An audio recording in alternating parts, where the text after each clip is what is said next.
Madame Laclais. Oui, merci Madame la Présidente, Mesdames les ministres, Monsieur le ministre. Beaucoup de propos ont été échangés et parfois des mots très forts qui ont été utilisés. Moi, j'ai entendu pour la politique familiale le mot de bouc émissaire.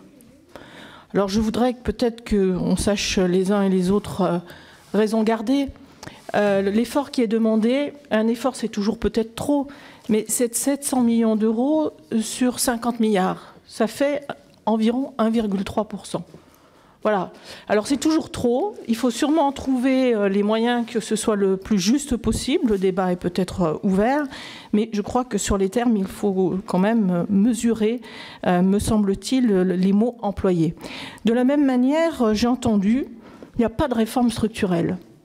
Alors moi, je me permets simplement de souligner que quand on engage le tiers payant généralisé pour le 1er juillet, quand on réforme le premier recours, quand on engage ce que vous avez engagé avec évidemment une montée en charge importante sur le soin ambulatoire, que ce soit aussi sur la politique du médicament, je crois que c'est assez difficile de reprocher à ce PLFSS de ne pas engager de réforme structurelle.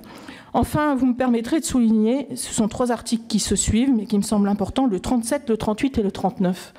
Le 37, parce qu'il contribue aux réformes structurelles que je viens d'évoquer, avec les modalités de financement des hôpitaux de proximité, que je salue.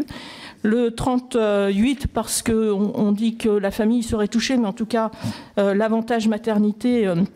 qui est pour les PTMG, qui est étendu à l'ensemble des médecins généralistes ou spécialistes en secteur 1 ou en secteur 2, me semble aussi être une décision importante. Et enfin, Madame la Ministre, je vous remercie, comme mes collègues des zones de montagne, pour l'écoute dont vous avez fait preuve et qui se traduit par l'article 39 et qui est une avancée, me semble-t-il, majeure pour les zones touristiques qui connaissent des évolutions très significatives de leur population et qui ont besoin dans certaines périodes, de pouvoir continuer de conserver des médecins dans la proximité et de qualité. Je vous remercie.